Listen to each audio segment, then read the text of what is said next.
ओम श्री गुरुभ्यो नमः। हरि ओम। आत्मा भिन्न शिवाकारं चिदानन्दघनं गुहं प्रकाशं विमलं शान्तं ब्रह्मण्यं समुपास्महे।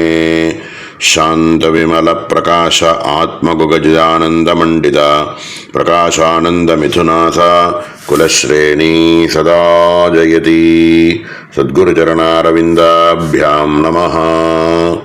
संगीतं गिरिजे कवित्वसरणिं चाम्नाय वाक्यस्मृतेः व्याख्यानं हृदि तावकीनचरणद्वन्द्वं च सर्वज्ञतां श्रद्धां कर्मणि कालिकेति वपुलश्रीजृम्भणं मन्दिरे सौन्दर्यं वपुषि प्रकाशमतुलं प्राप्नोति विद्वान् कविः।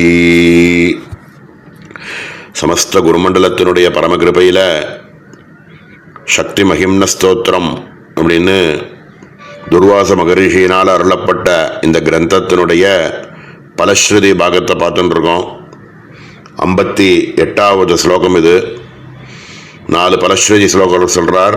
அதில் 3வது பலஸ்ருதி பாகத்தை இப்போ பார்த்துட்டு இருக்கோம். இந்த ஸ்லோகத்தினுடைய அன்வயமானது எப்படி இருக்குது அப்படின்னா, ஹே கிரிஜே அப்படின்னு சம்போதனமாக கூப்பிடுறார்.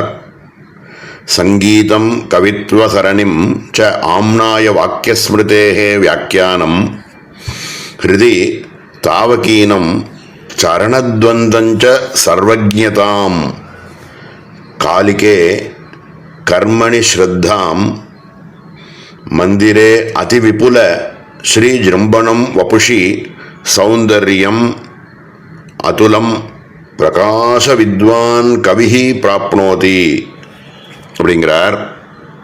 ஹே கிரிஜே அப்படின்னா ஹே பர்வத ராஜகுமாரியே அப்படின்னு சம்போதனமாக கூப்பிடுறார். இந்த சக்தி மகிம்ன ஸ்தோத்திரத்தை பாராயணம் பண்ணக்கூடியவாளுக்கு இந்த அம்பாளை உபாசிக்கக்கூடிய உபாசகர்களுக்கு என்ன அனுகிரகமானது கிடைக்கிறது அப்படிங்கிறத இந்த இடத்துல சொல்கிறார். சங்கீதம் கவித்வ சரணிம், சங்கீத சாஸ்திரத்தில் நல்ல பாண்டித்யமானது கிடைக்கும் அப்படிங்கிறார். மனசு உற்சாகமாக இருந்ததுன்னா சங்கீதம் தானே வரும். அந்த மாதிரி தியாகராஜ சுவாமிகள் மாதிரி மனசுக்குள்ள பக்தியும் இருந்து பகவானுடைய அருளும் இருந்ததுன்னா தானே இந்த மாதிரி கவித்துவமாக பேசுறதெல்லாம் கவி ஸ்லோக ரூபமாக இருக்கும். அது மாதிரி சங்கீதம் கவித்வ சரணிம், ஏதோ உட்காந்து எழுதி அடிச்சு திருப்பி மாற்றி எழுதின ஸ்லோகங்கள் மாதிரி இல்லாமல் பக்தியினால் பரவசமாக தியானிச்சுட்டே இருக்கும் பொழுது உள்ளேந்து அப்படியே பிரவகிக்கக்கூடியது தான் இந்த மாதிரியான கிரந்தங்கள். இதெல்லாம் உட்காந்து யாரோ கவிதை எழுதுகிற மாதிரி எழுதுறது கிடையாது. அருள்னால் அப்படியே பிரவகிச்சு உள்ளே இருக்கக்கூடிய அந்த அனுபவமானது ஸ்லோக ரூபமாக வெளியில் அப்படியே ஓவர்ஃப்ளோ ஆகி வெளியில் கொட்டுறது. இந்த மாதிரியான கவித்துவம், சங்கீதத்தில் நல்ல நிபுணத்துவம், பாண்டித்யம் இவைகளெல்லாம் அம்பாளை உபாசிக்கிறவாளுக்கும் இந்த ஸ்லோகங்களை இந்த மாதிரி கிரந்தங்களை படிக்கிறவாளுக்கும் இவைகள்லாம் ஏற்படும் அப்படின்னு சொல்கிறார். ஆம்னாய வாக்கியஸ்மிருதேஹே வியாக்கியானம், வேதங்களுக்கெல்லாம் அர்த்தங்கள்லாம் ஸ்புரித்து அவைகளெல்லாம் வியாக்கியானம் பண்ணக்கூடிய அளவுக்கு பாண்டித்யமானது வித்வத்துவம் இருக்கும். வேதங்கள் என்ன நோக்கத்தில் இவைகள் சொல்லப்பட்டதுங்கிறத புரிஞ்சுண்டு அவைகளெல்லாம் கூட வியாக்கியானம் பண்ணக்கூடிய அளவுக்கு இவாளுக்கு பாண்டித்யமானது ஏற்பட்டுரும். ஆம்னாய வாக்கியஸ்மிருதேஹே வியாக்கியானம், தர்மசாஸ்திரங்கள் இது மாதிரி இருக்கக்கூடிய ரகசியமான விஷயங்களெல்லாம் கூட இவாளுக்கு எடுத்து சொல்லக்கூடிய மேதாசக்தியும் அவைகள் இருக்கக்கூடிய ரகசியங்கள் எல்லாம் ஸ்புரித்து அவைகளெல்லாம் கூட அவள் சொல்லுறதுக்கான அளவுக்கு அவளுக்கு ஒரு அருளானது கிடைக்கிறது அப்படிங்கிறார். தவகீனம் சரணத்வந்தஞ்ச, அம்பாளினுடைய சரணங்களில் அச்சஞ்சலமாகவும் நிஷ்கப்பட்டமான பக்தியும் இருந்தால் தான் இந்த மாதிரியான கவித்துவமோ வியாக்கியானம் பண்ணக்கூடிய நிலைமைகளோ இவைகளெல்லாம் ஏற்படும். அதனால தவகீனம் சரணத்வந்தஞ்ச இப்படி அவ சொல்றா அப்படின்னா அதெல்லாம் என்னத்தினால எப்படி சொல்ல முடியுது அப்படின்னா உன்னுடைய சரணங்களில் இருக்கக்கூடிய அச்சஞ்சலமாகவும் நிஷ்கபடமான பக்தியும் இருக்கிறதுனால அவளால் இதெல்லாம் சொல்ல முடிகிறது. இது மாதிரிலாம் அவளால் சங்கீதத்தில் நிபுணத்துவத்தோடையும் பாண்டித்யத்தோடையும் கவித்துவம் நல்ல பெரிய கவியாகவும் ஆம்நாயம் வாக்கியம் ஸ்மிருதேகேன்னு சொல்லக்கூடிய அளவுக்கு வேதங்கள் தர்மசாஸ்திரங்கள் எல்லாத்தையும் வியாக்கியானம் பண்ணக்கூடிய திறமை, இவைகள் எல்லாத்துக்கும் மேல சர்வஜதாம் சர்வமும் தெரிஞ்சதா. எந்த ஒரு பிரம்ம ஜானமானது ஏற்பட்டுடுதுன்னா எல்லா ஞானமும் கிடைச்ச மாதிரி இருக்கும்.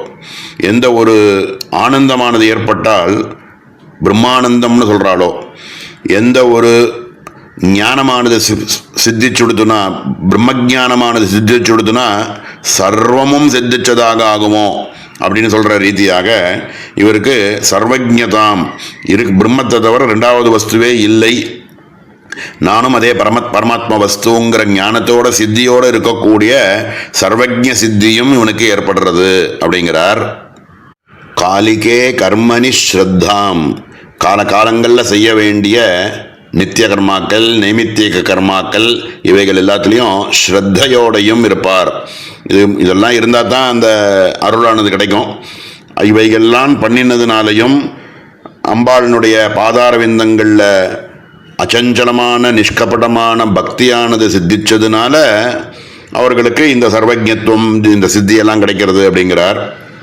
அதி விபுல ஸ்ரீஜிரும்பணம் ஏற்கனவே இவாளே லலிதாரூபமாக இருக்காங்கிறதுனால சச்சாமர ரமாவாணி சவ்யதட்சிண சேவிதான்னு சொல்லியிருக்கிற ரீதியாக மகாலட்சுமியும் வாணியும் சாமரம் போட்டுருக்கா, எதவனாலும் கொடுக்கறதுக்கு ரெடியாக இருக்காங்கிற ரீதியில் அதி விபுல ஸ்ரீ ஜிரும்பணம் தன்னோட கிரகத்தில் மகாலட்சுமியினுடைய வாசமானது ஸ்திரமாக என்றைக்கும் இருந்துகிட்டே இருக்கு. அஷ்டலட்சுமியினுடைய கடாட்சமானது இந்த உபாசகனுடைய கிரகத்தில் சதா சர்வ காலமும் இருந்துகிட்டே இருக்கு, வசிச்சுட்டே இருக்கா. லக்ஷ்மியானவள் வசிச்சுட்டே இருக்காள் அப்படிங்கிறது. கவித்துவம் சங்கீதம் அப்படின்னு சொன்னதெல்லாம் சரஸ்வதியினுடைய கடாட்சம். அதிவிபுல ஸ்ரீ ஜிரும்பணம்னு சொல்லக்கூடியது லக்ஷ்மியினுடைய கடாட்சம். இவைகள் எல்லாம் சமிருத்தியாக இருக்கும். வபுஷி சௌந்தர்யம் ச இவைகள்லாம் இருந்து மட்டும் இவனுக்கு சரீரத்திலையும் அது தெரியுமா. அவனுடைய முகத்தில் இருக்கக்கூடிய தேஜஸ், சரீரத்தில் இருக்கக்கூடிய பலம், இவைகள்லாம் வபுஷி சௌந்தர்யம் யார் பார்த்தாலும் ஆக்கர்ஷிக்கிற அளவுக்கு சௌந்தர்யமும் அந்த சரீரத்தில் இருக்கும். அந்த அந்த உபாசகனுடைய சரீரத்தில் முகத்தில் தேஜஸானது ஏற்பட்டுரும் அப்படிங்கிறார். அதுலம் பிரகாஷ வித்வான் கவிஹி பிராப்னோதி ரொம்ப மகாசிரேஷ்டதமமான ஆத்மஜானியாகவும் இருப்பார். பிரகாஷ வித்வான் கவிஹி பிராப்னோதி ரொம்ப சிரேஷ்டதமமான கவிகளாகவும் இருந்து சௌந்தர்யத்தோட லக்ஷ்மி கடாட்சத்தோட சர்வஜத்துவங்கிற சித்தியும் ஏற்பட்டு ரொம்ப பிரசித்தமாக இருப்பார். வேற என்ன வேணும் அவளுக்கு? இவாளெல்லாம் இதை எதிர்பார்த்துட்டு உபாசனை பண்ணுறதில்ல, ஆனால் இவைகளெல்லாம் தானே தேடிண்டு வருது அப்படிங்கிறார். இப்படிப்பட்ட சர்வஜ சித்தியே கிடைக்கக்கூடிய அளவுக்கு இந்த ஸ்தோத்திரங்களுக்கு இந்த ஸ்தோத்திரங்களுக்கு மகிமை இருக்கு அப்படிங்கிறது தான் மூணாவது பலஸ்ருதியாக சொல்றார். இதுக்கப்புறம் கடைசியாக சொல்லக்கூடிய பலஸ்ருதியை சொல்லி முடிச்சு அதுக்கப்புறம் தன்னுடைய முத்திரை யார் இந்த ஸ்லோகம் பண்ணினால் அப்படிங்கிறத முத்திரையாக துர்வாச மகரிஷி சொல்லி இந்த கிரந்தத்தை பூர்த்தி பண்றார். இது அடுத்த அவகாசத்தில் மேலே பார்ப்போம். ஓம் சகனா பவது சகனோ புனக்து சகவீர்யங்கரவாவஹை तेजस्विनावधीतमस्तु मा विद्विषावहै. ओम शांति शांति शांति.